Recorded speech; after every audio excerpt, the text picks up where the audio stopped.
There we go. And we'll give it a click this week. Click. Is it going to be loud enough? There we go. Okay.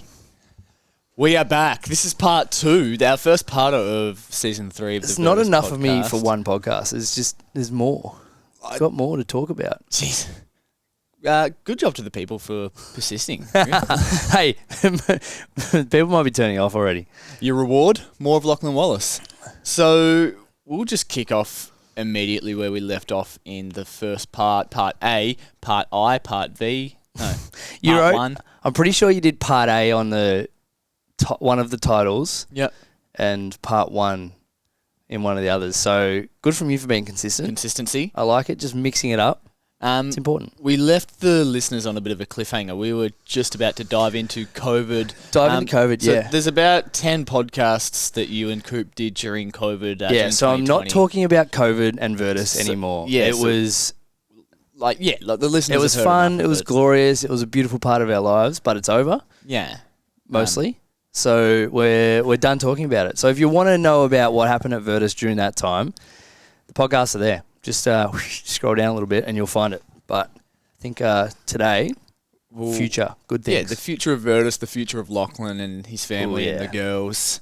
I guess starting with the future of Virtus, we'll briefly touch on that so we can leave that in the past and then and then move on and talk about bigger and better things. Yeah, good. Where do you see what is your ultimate goal with the business and then yourself as a business owner? It's a good question. It's a big question. It's one loaded question. Yeah. I want you to be happy, basically. Oh, thank you. No, it's a question that I already am. You've succeeded. Go home. Yes. It's a question that I'm forever trying to answer and I don't think there'll ever be an answer. It's a fluid, like each of us as individuals. It's a growth conversation, right? Like it's where do you want to be? You set a goal, and you might reach it, and for lack of a better term, we achieved a lot of the goals we set for Virtus in our first 3 to 5 years. We achieved them maybe a little bit quicker than we wanted, and we achieved them in different ways, and the goals switched. And I don't think something like Virtus that is now its own living, breathing organism, I don't think it gives it justice to go, all right, here's our goal. Here's the final piece. It's going to be something that it's sort of like what happens when you reach that. Then it's going to be an evolution. It's going to be something that continues to grow and evolve, and something that I want to. I mean, a really ambiguous goal is for it to keep growing and evolving without me needing to be a part of it, which it already is in different ways, which is brilliant. If I disappeared off face of the earth tomorrow, I know the Virtus would be okay, and that's a cool feeling. Mitch and I run on the show anyway, so seriously, Banksy and Jazz are in charge mostly anyway. So, so yeah, I guess where we want to take it, I'm not entirely sure. The short term, business targets and things like that, like perfect world, probably. I guess my short term goal is for you, Mitch, Jazz, Mum, to be challenged but content with your roles and responsibilities at Virtus. So I'm intentionally not using the term busy as busy as you want, because I don't necessarily want you to be busy. I want you to be fulfilled and enjoying it, because the way I look at our business is we're a people business first, right? Yes, we coach, but we're in the people business. Yeah, it's a relationship business. People business is all around doing good things with good people. And I think if you guys are happy, content, loving your work, then you're going to come to work engaged and ready to help our members in whichever way they can, which then filters down and means that we have an engaged and committed community that are all leveling up together. Yeah, awesome. And that's sort of the work I'm doing with small businesses right now. We're trying to make workplaces happy and healthy places so that people want to rock up and do their job, and that's going to have a ripple effect on them and their families. Yeah. I've always loved the idea of a third home. So you have work, you have home, and then there's another place that you go. And as one of the many goals or things that we want to achieve is perfect world. We have 150, 160 members, 4 or 5 coaches that spread across the week and spend time doing the business-to-business partnership stuff and the internship and all those kind of things. And for the majority of those members, for this place to be their third home. I think that allows connection and it allows growth and it allows almost. I've said off the cuff. I've had a goal would be like to get to a certain membership number, which the number's arbitrary, it doesn't matter. But basically, then lock the doors and just let's level up to keep leveling up together until lock out. We're not here anymore. Just a lock in. Yeah, lock in, lock out. You want to do a lock in, do you? No. Yeah. Yes. We'll get there. Darts. Yes. Scotch. Yeah, the good stuff. But then for us to be able to go, hey, the girls are doing a trivia night in a couple of weeks. We'll do a men's night. We'll take the whole Virtus family out for dinner. We got a golf day coming up. To be able to do those things and it not be like, oh, they're doing another event or us go, which we've done in the past. Oh no, we've got something else to organise. It's how excited are we for this next thing? Something people want to be at and want to be a part of. We've just had a couple of members join up in the past week and they've just seen the stuff we do on socials, the stuff merchandise wise. They see the V around town and they're just I want to be a part of that. Yeah, and I think in a nutshell, building a community is first and foremost what we're trying to do.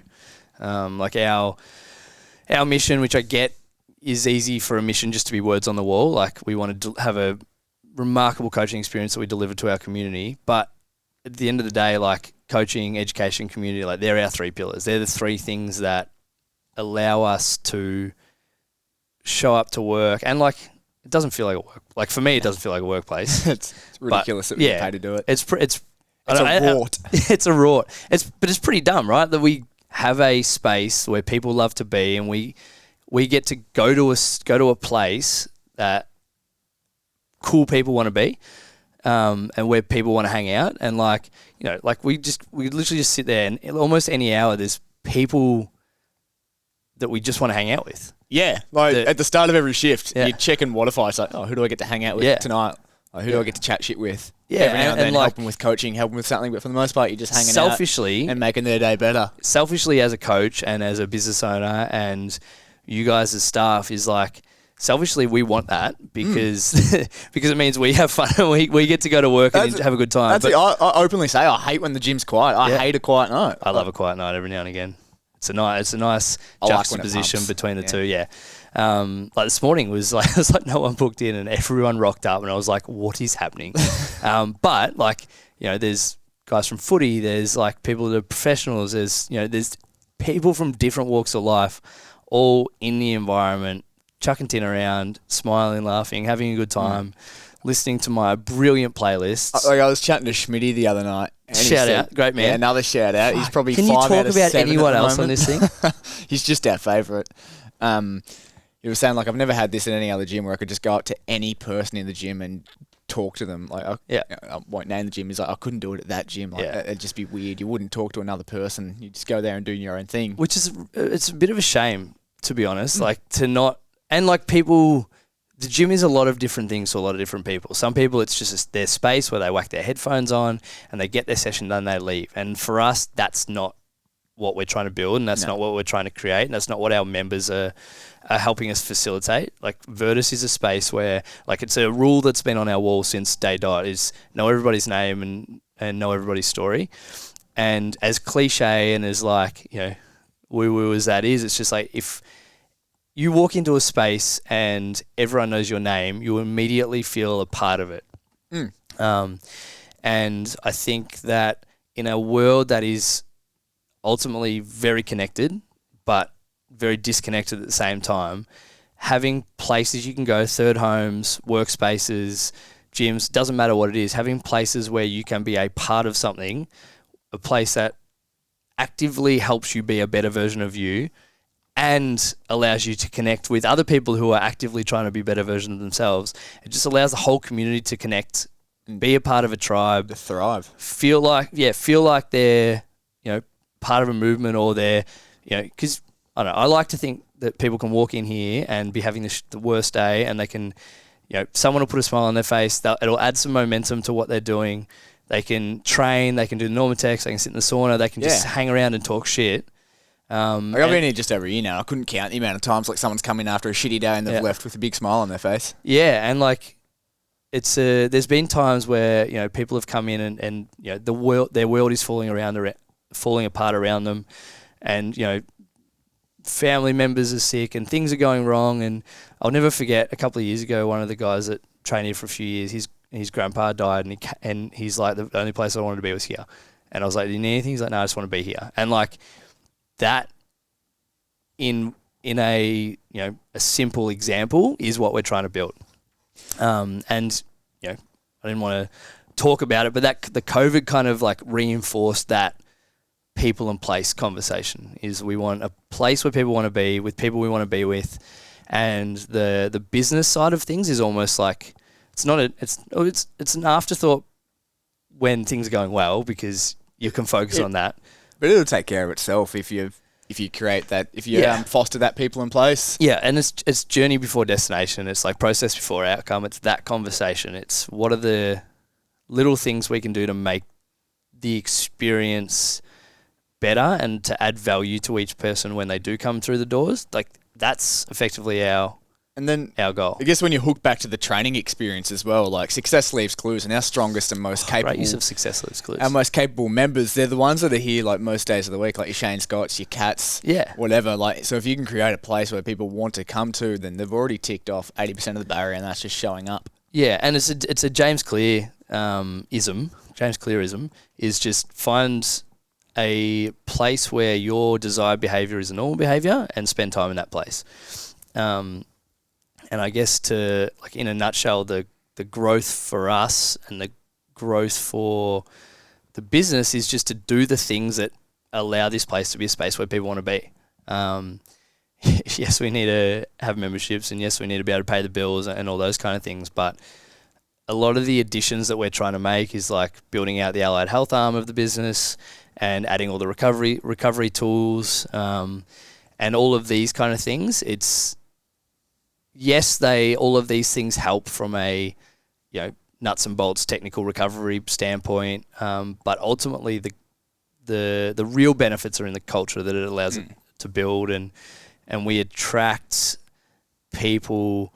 And like our system, the way our system works, right? We have our onboarding. People have to spend 3 hours with us and have to spend a bit of cash before they can actually be a member. You got to buy in. And like that buy-in, that skin in the game.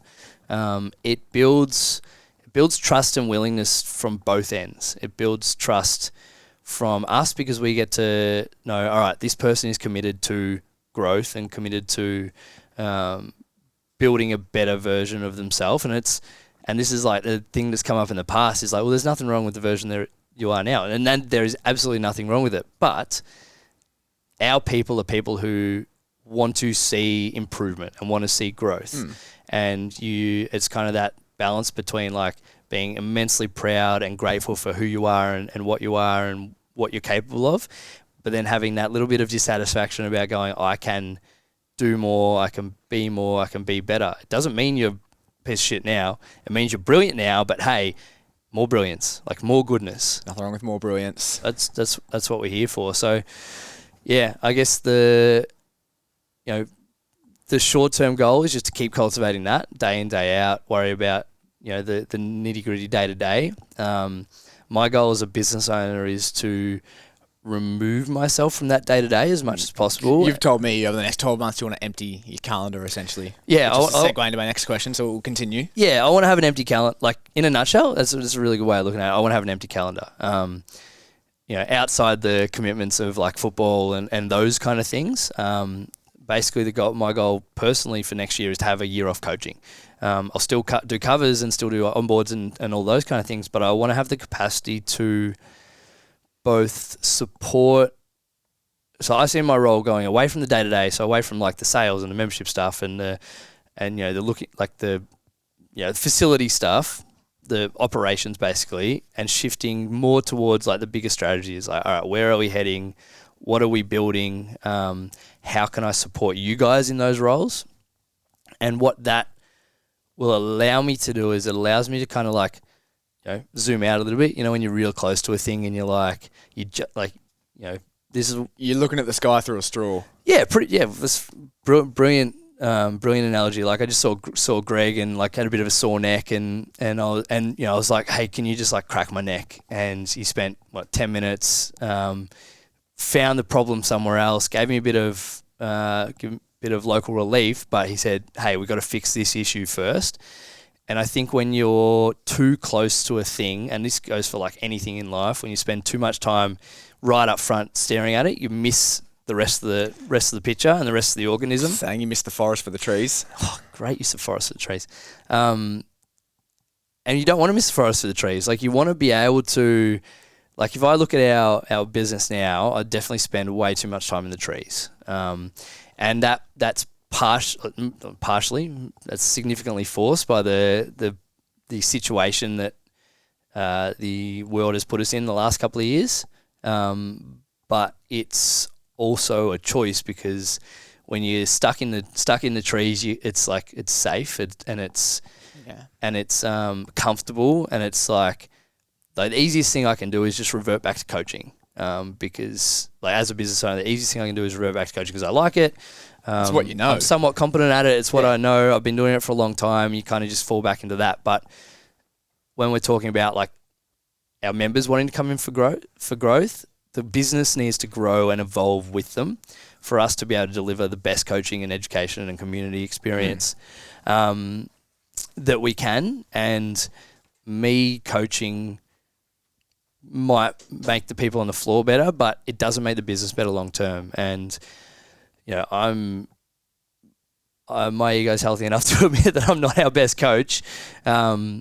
I have elements of my coaching that I know is great, but everyone brings something different to the table. Yeah, and like a lot of our members that have been around for a long time don't need to hear more from me from a coaching perspective. So, but giving you guys a space to grow and evolve into those roles and those different day-to-day things, like, seeing you grow into the partnerships stuff's been brilliant, because partly I don't have to do it, but the other part is like the business is growing in different and better ways than it would be if I went, all right, I'm going to take my eyes off the business day to day and I'm going to shift to the partnership stuff.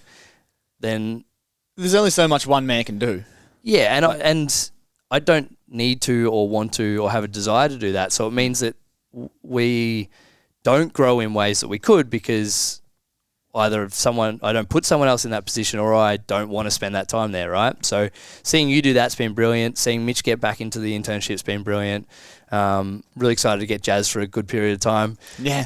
After her placements and everything, so that we can help build that like recovery, return to play, like rehab, coaching side of the business. I think is going to be huge. And just to have those capacities for growth, to be able to go, hey, here's an area we want to grow in. We're jumping back into the podcast, but being able to produce content and create good quality content that people want to listen to, and whether everyone's listening or not, I don't know, but people want to listen to, that we enjoy making. And that's almost in a nutshell the best part of this. Selfishly, we enjoy sitting down having a chat. We enjoy going through these conversations, and it kind of allows us to, open that straw a little bit and look at the sky in different ways. I see that growth coming from me stepping away from day to day initially, and then going, all right, what do we want? What do we need? What do our members want? What do our members need? And then it's almost like, all right, well, what needs to happen to do that? So, I've got some plans, ideas, things that I want to explore next year that... Keeping it under the hat for now? Yeah, I think so. Yep. I don't know what it's going to look like, and the way my brain works is like go 100 miles an hour at the one thing and forget about everything else. So I'm trying to take a controlled and measured approach into what that looks like, and do it in a way that I give you guys enough leg rope that you can explore and do the things you want to do, but also be there to support at the same time. So it's just finding that balance. But in a nutshell, like Lucy's 2.5, she's 3 at the end of the year. Billy just turned 1. I kind of see the next 4 years as like family time. I'm not going to not work, and I'm not going to stop building this, but there's an element of like, and we're done, we're not having any more kids. They're only going to be this age once. And I saw a stat the other day that was like, when your kids are 12, you spend like 80% of the time you'll spend with them, like for the rest of your life. So by the time they're 12, you've spent 80% of the time you'll spend with your kids. And that kind of, I don't know, I guess you could, if someone says that, you're like, oh yeah, that makes sense. But then when you think about it, you're like, holy shit, that's that's most of it. Saw a little clip of the Imperfects podcast that someone shared the other day. It's Brilliant podcast. Just cherish each chapter of your life, which for you right now, like even though the kids are waking you up and you're getting bugger all sleep, and you're feeling like shit and you're walking around like a zombie, like just cherish that because they're at such a good age. I feel like my capacity is at like 50% at the moment. So if I haven't given, if anyone's like, Lockie's a piece of shit at the moment, I apologize. But you're right. Like, it's just spending time and interacting and connecting. Like, Billy's just started walking and she's walking around the gym like she's like, this is my space, like I own this joint. And like seeing her do that and seeing her interact with you guys and our members and seeing Lucy ask question upon question upon question. Why?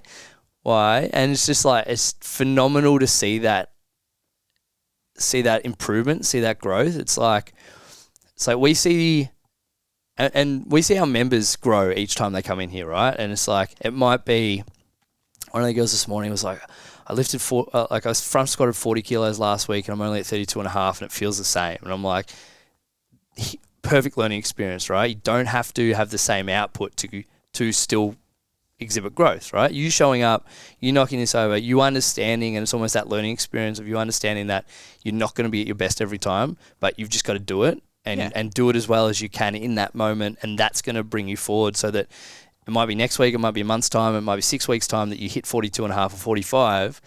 There's the growth. It's that proximity to failure is the stimulus. That's and sometimes, sometimes that'll quantifiably be a lower number. Yeah, and that's why we use RPE, right? Is rate of perceived try again. Yeah, that's why we utilize that so that people can work within their current capacities.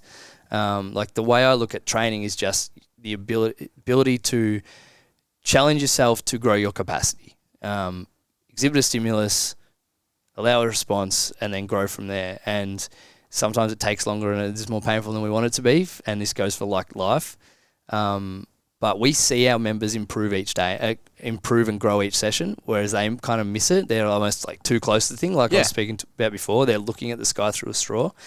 And I see Lucy and Billy do the same thing, like do the same growth level of growth every day. It's like the shit that they come up with and the stuff that they do, it's just like, how were you a potato like 3 weeks ago? Like just this morning, last week, like, I swear Billy couldn't walk. Like, I swear you saw her running around. And then this morning, she's like literally running around. Yeah, she's running around like a 15-meter part of the gym, just running from side to side. And seeing that growth and seeing how quickly it happens, like, I want to be around for that. And I want to see all of that. And I want to, I don't want to get home from work after, 14 hours in the office and KP say, Billy said her first words today, or X, Y, Z. First guitar solo, exactly. I missed it. And like, I want to be there for all that stuff. And I think, like, people are asking, like, how's everything going at the moment? And it's like, things are brilliant, but they're hard. And there's like, almost like, I feel like I'm doing one too many things to adequately give as much of myself as I want. Like, I'm trying to be the best dad I can be. I'm trying to be the best leader here I can be. I'm trying to be the best coach I can be. I'm trying to be the best footballer and leader in that environment. Trying to be the best friend and brother and all those kind of things. And it's like, and it's a lot. It's the classic, got to fill your cup up so you can fill others' cups up. Well, and that's the thing. Like, doing all those things, I love them. But it's just like, it's almost like one too many things at the moment. And it's like, I'm trying to lean into that season of just, I'm going to be full. Things are going to be full at the moment. I'm going to get rest when I can. But if I want to experience each of these things, and at the moment I'm not willing to give any of those things up. Yeah, it's like, what do you give up? Yeah, and like, football will be finished in a month, hopefully with the result we want. And that'll allow a little bit more space to breathe and to spend time doing different things. Like, shout out to the great man Geordie Vidal. He's like, whenever you catch up with Geordie, he brings you right back to like the now. I love seeing Geordie. So I got a new car the other day, and a few of the girls rocked up, and they thought it was Geordie's car, and they got really excited, and it was just me. He's a great man, and like he'll like shoot a message afterwards, and he'll be like, thanks for sharing time and space. And like if I can articulate my goal for the next 4 years, and I use 4 years as a time frame because that's like when both of the girls will be at school. Lucy starts kinder next year, man. It's outrageous. If I could articulate anything, like articulate down to like distill it down to one thing, it'd be like enjoy and appreciate time and space. I love that.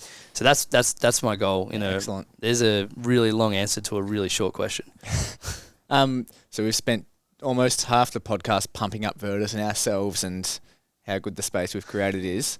Yeah, I mean, selfishly, like we're the biggest fans, which is, Absolutely. I guess what you want it to be. Yeah.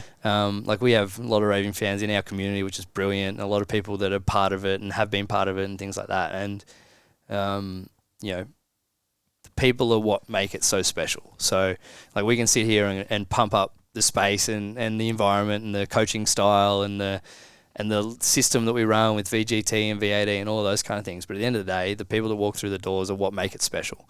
Good people doing good things. Again, words on the wall, but words on the wall because that's what fills us up. It is. So thank you. Thank you very much. Before we move on to other things, you don't know I'm doing this, but you briefly touched on the staff and their roles before we actually get on to what I was planning.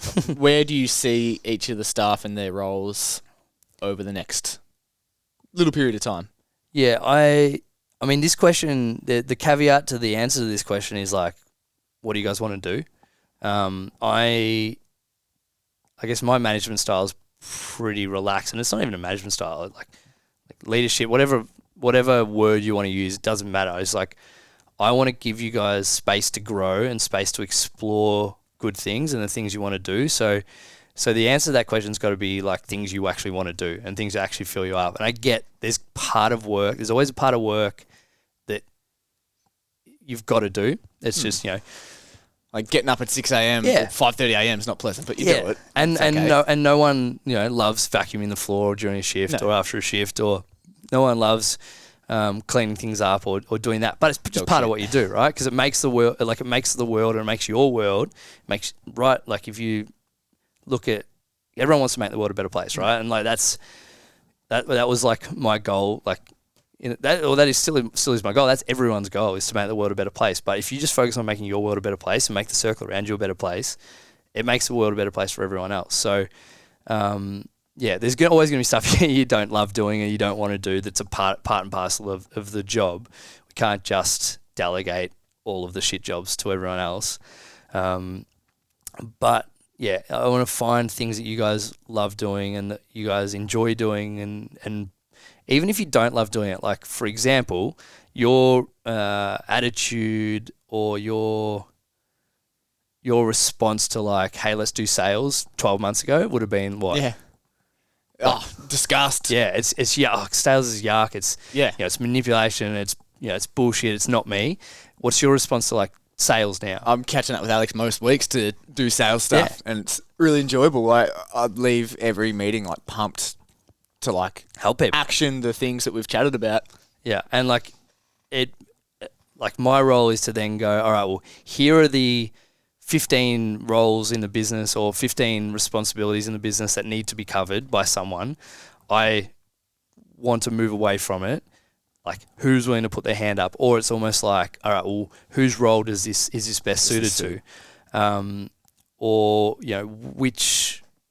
which other task is this best paired up with? So, I mean, that's my kind of focus at the moment, is like articulating each little all the little bits and pieces that I do in the business day to day, and then kind of building them into roles that will allow you to shift towards, like, might be those membership inquiries and sales side of things, and might be giving Mitch some more scope to explore the education side of things, or it might be, giving Jazz time and effort and resources to build that that return to play or return to life or return to sport rehab pathway that I don't think we're doing as well as we could. or it might be, because I guess when you spent so long building a thing, you look at everything you do and you're like, we're doing it shit, we should be doing it better. And there's growth for me to go, hey, it's working and we're actually doing a pretty good job and people are getting better and people are improving. So we're achieving our goals, but you can always do things better. It's to kind of like what I was talking about before is about not throwing out the baby with the bathwater and going, well, you're actually doing a good job, but you can also be better at the same time.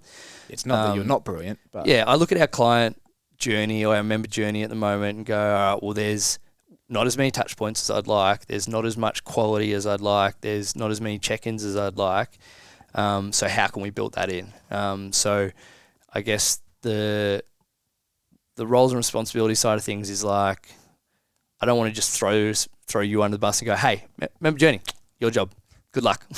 It's like, all right, how can we as a team, and we're kind of just transitioning to a new meeting structure at the moment in terms of how we get the most out of our fortnightly catch-ups, doing that in a way that both empowers you guys, makes you feel like it's building trust between us all as a team, but then like having all of us have the willingness to go, yeah, I want to be a part of this and I want to grow this and I want to contribute to this.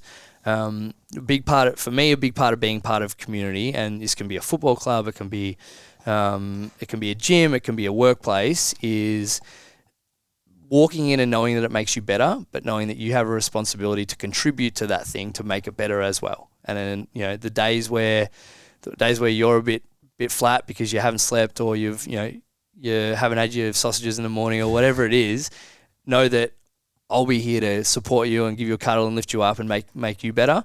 And then the days where I haven't slept and I'm grumpy and haven't had my coffee and my neck's not working because I need a poo, whatever it is. In a nutshell, that was long story. That was context of my physio appointment with Greg before. That you guys are going to help make me better, and I'm going to be able to walk out of here a better version of myself. Yeah. Like I am a piece of shit if I just roll out of bed and then like have to be a parent. So like I have to build things into my life that make me better off or make me a better version of me. So it's like get up an hour earlier, even if you sacrifice sleep, get up earlier, connect with someone, do something that fills you up, and then go be a parent. Like that's kind of how I look at it. So I'm not entirely sure what your role will look like next year, but it'll be something that you want to do with a bit of growth room around stuff that you're like, I'm not super confident and comfortable with that yet, because my job will be to help you be a star at it, I guess. Can't wait. So still touching on the staff, what is your, I'm putting you on the spotty. What is your favourite thing about each of the Virtus staff?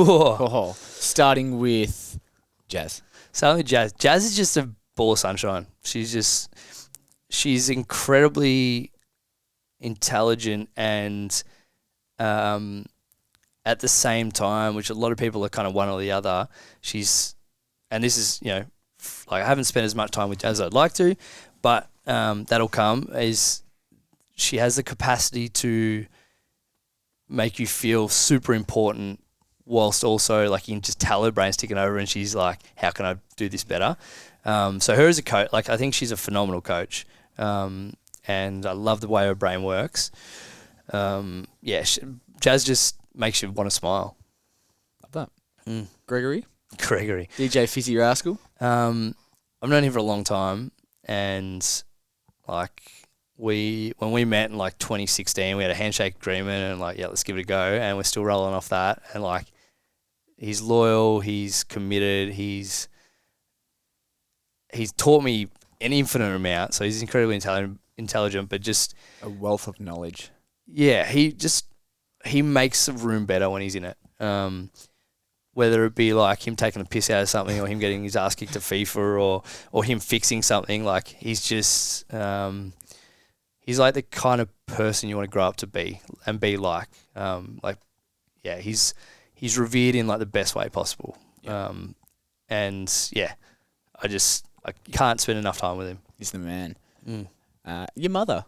Mother. Well, what's your mother's role for those that don't So know? mum's role's grandma at the moment, which we're working on spending less time with my daughters and a little bit more time at Virtus because, there's definitely a hole when she's not here. Her role is effectively like member success, is for her to be an extra touch point for all of our members outside of coaches. And I guess the relationship everyone has with their coaches are all like unique and special and different. But I want us to have a non-coaching touch point for everyone to connect with and touch base with and things like that. Just another support network for everyone. So yeah, her role is kind of going to be growing into that over the next couple of months.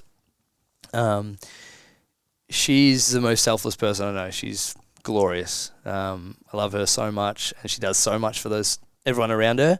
She's probably our most consistent member for the last 5 years as well, which is phenomenal. And the reasons you can get her on the podcast at some point, but her reasons around that are pretty cool.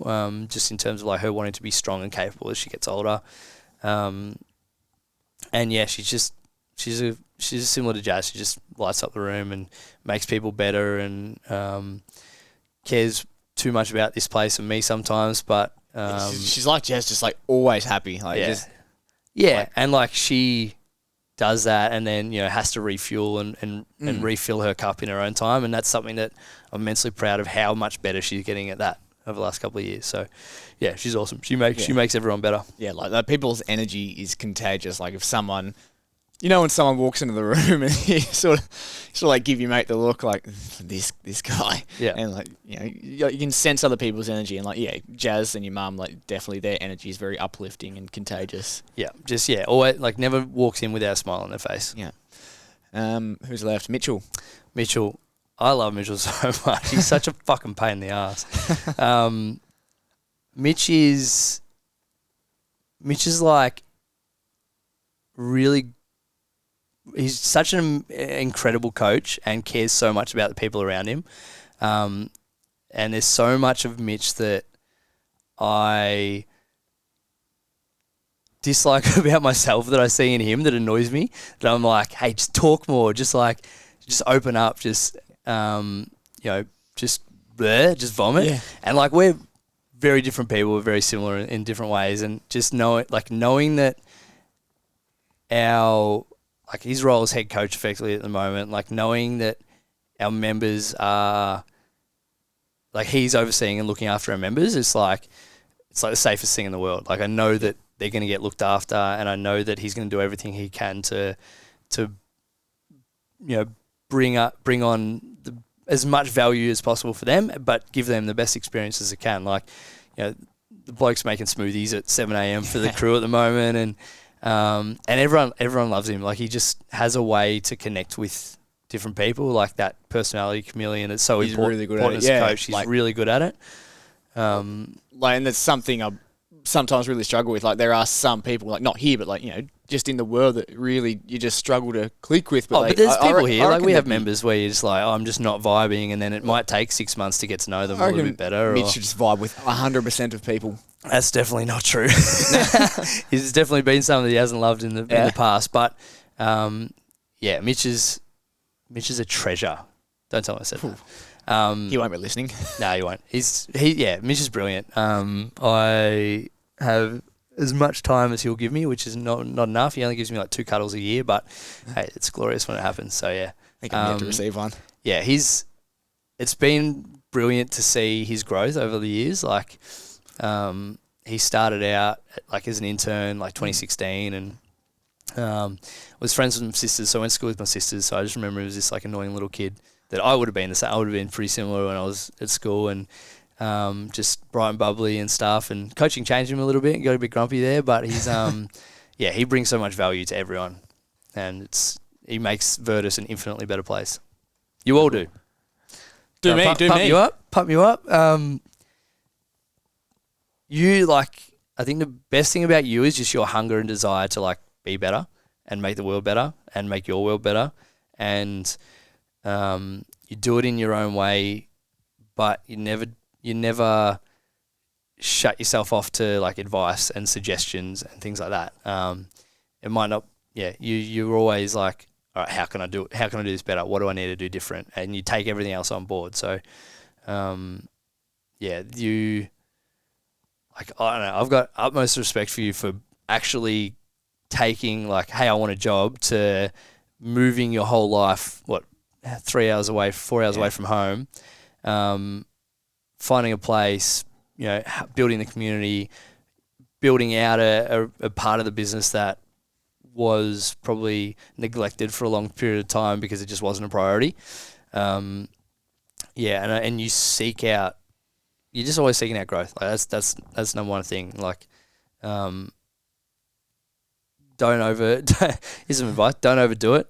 Yeah. I reckon my 2017, 2018 year was real similar, just like reading and listening and talking to as many people as possible. But yeah, you take a pretty long game approach to it. So fucking keep doing it because you're doing well. Here for a long time, and also a good time. Seriously, and like, what's the quote? It's like, we want to do long-term things with long-term people, and like and still talking about team, like our team started out really small and then fluctuated and got bigger and then got smaller and kind of expanded and contracted a couple of times, and kind of the way I look at things now is like, we want to do long-term things with long-term people. Is, I would love it if Mitch and Jazz weren't at Saints and stuff as well, but like that's what they want to do. So I'm gonna always support that. But perfect world, like over the next couple of years, everyone shifts to like a full-time role, and we're able to fill everyone's cup in terms of what they need and what they want from a growth and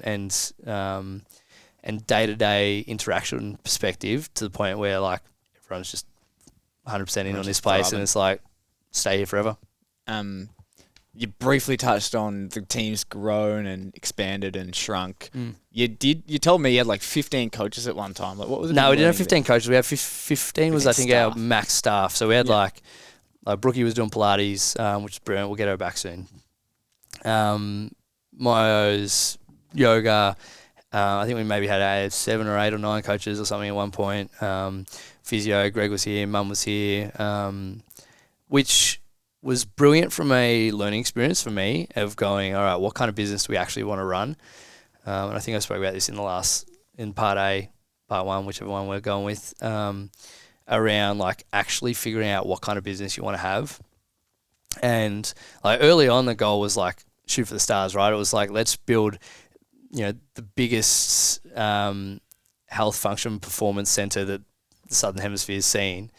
And don't have millions of dollars sink into it to do that. But I was like, well, to do that, we need a big team. And kind of, we grew the team before we grew the business, and which is backwards, but it taught me so much. And I'm so grateful for every individual that's come through these doors, because they've made Virtus better in their own way. But yeah, we had way too many staff. So who in your world, from a mentor standpoint, has really shaped your, I guess, last few years?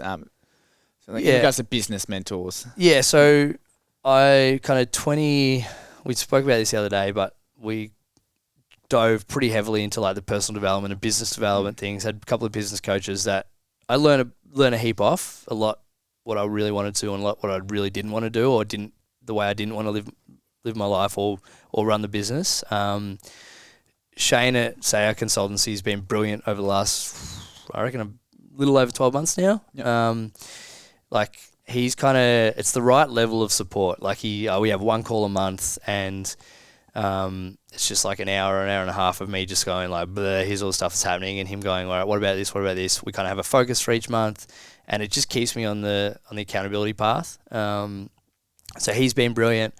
I'm pretty competent at like looking for help elsewhere in terms of like asking friends and family and asking other people who have done brilliant things what their suggestions are on certain things. Like having like, I love podcasts and I smash YouTube so much lately, but just YouTube, just watching talks with founders and talks with different people who are in different positions at different levels at different times of the journey. Like, who are some of the larger like content creators and whatnot that you've...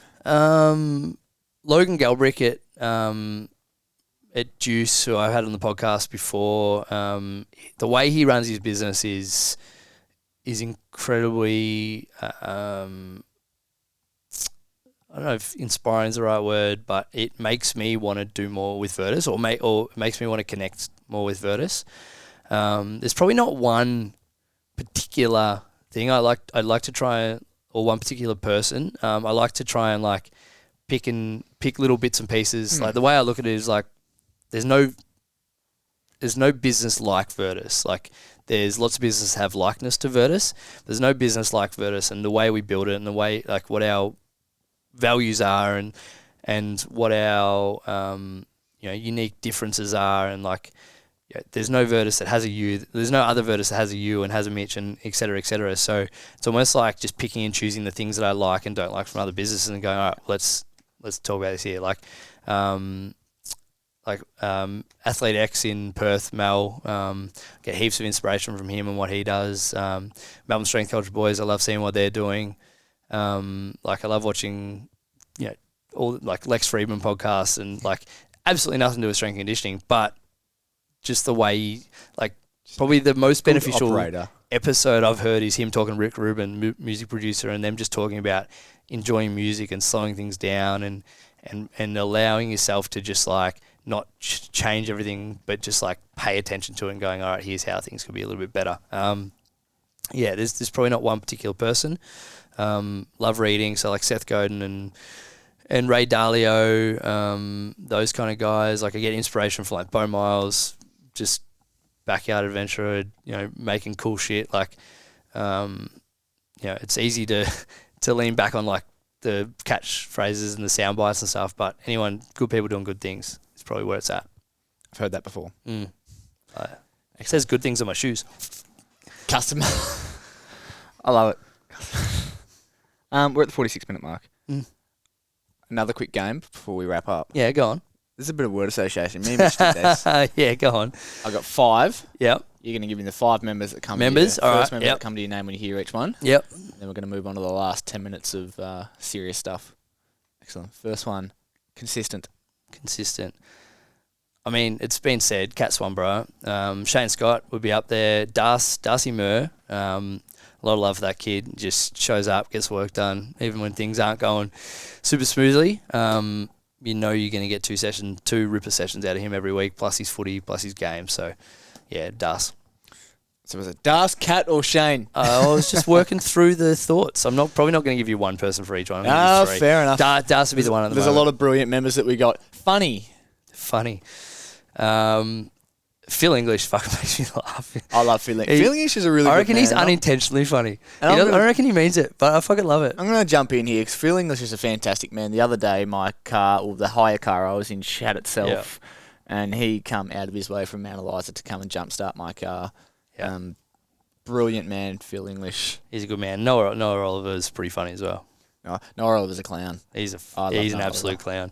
Space cadet, but I love him. I don't have my phone on me, so I'm going off the top of my head here. We got disciplined. I mean, disciplined and consistent are synonyms. Yeah. Alex Bose. Yeah. Yeah, like I still remember the phone call I had with him. We're in lockdown last year, during the big one, I think, and he's like, I just haven't done anything. And he's like, I sit at the computer and I'm at my desk all day and I'm working from home. What's his actual role title? I don't know. He's in sales. But Yeah. Actual role title For a software company. But he's the kind of person I got off the phone. I had a ripper conversation with him. I got off the phone call. I'm like, I'm not convinced that he'll do the things he said he would do. And he's just like, I just need somewhere just to rock up and come. And like, very few people go from like doing nothing to just being all in. Yeah. And those people that do that tend to last a month and they're out. So, I mean, Al's been coming consistently. He's like, he's COVID a little bit. He went back home for a little bit, but he just rocks up and he does his job and he smiles. He's hit these speed bumps and barriers that some people that might totally derail him and they'll cancel, but he just keeps coming back. He just keeps going. And like he's taught me a lot, and like obviously you catch up with him and talk sales stuff. And one of the things that he taught me early on was like, because this is our job, right? We do this day to day, and like someone like him or even like Dave Ryan who come in and are completely new to the gym, haven't really done anything ever, is like we assume people have prior knowledge in like, and it's subconscious a lot of the times. We assume that they have prior knowledge, and he said to me, he goes, "Hey, I don't know this stuff," and he just like maybe week 2 in, I was just explaining something. I reckon the rest of the VGT crew were all like seasoned campaigners and they knew what they were doing, and they might not have trained here for a long time, but they'd trained for a long time. And he just goes, "Hey, I don't know this stuff. I need more help." And just the self-awareness, which I guess comes from being a little older and being a dad and being really good at what you do. Wise. He's wise, and he just said, I need more help. And I mean, I had instant respect for him after our first conversation, but knowing that he was just like, "I need help," like there's your one piece of advice if you need one for today, is just like ask for help. If you don't know, ask. There is a solution to every single problem you have, but if you don't ask for help, no one can help you. Excellent. You can't say Jazz or your mum. Sunshine.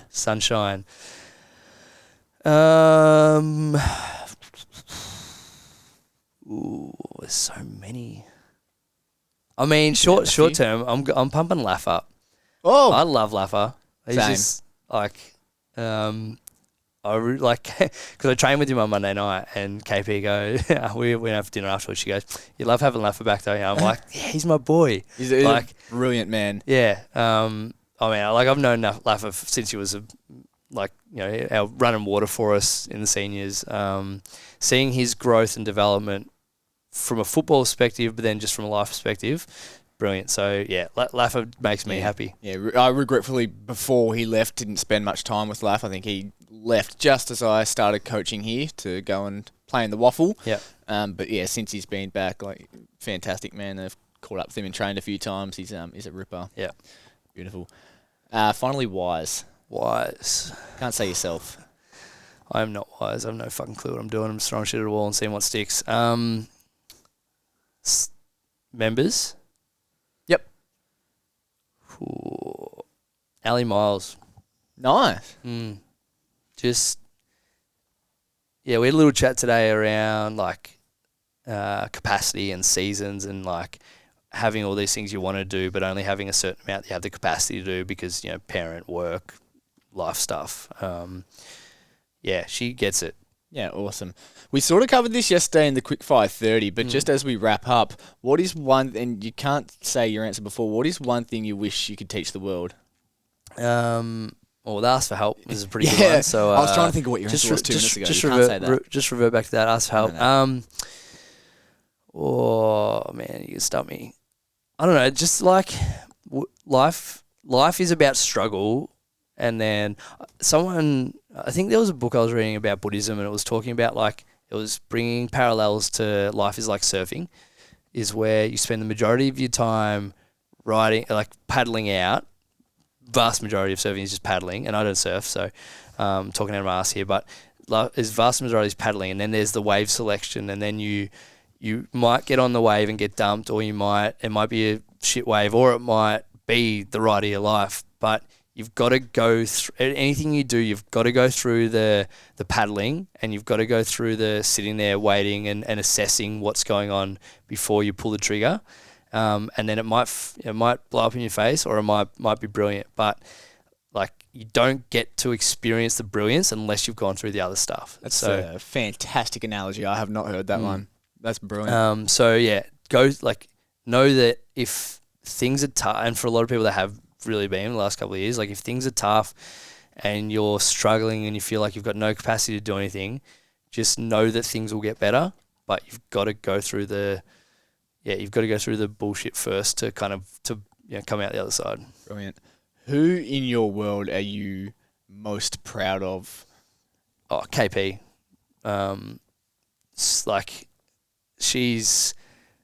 So we got engaged in 2019 in Jan. We had our engagement party maybe April that year, 2019, and found out she was pregnant like a week or two after that. And since then, and I'm proud of her. I was proud of her at that point before we found out all that stuff. Like, love her to bits. She's wonderful, but since then, like this is April 2019. So where are we? August 2022. Well over 3 years later. Well over 3 years later, her body hasn't been her own, if that makes sense. So like she's been either growing the girls, feeding the girls, being mum to the girls since then.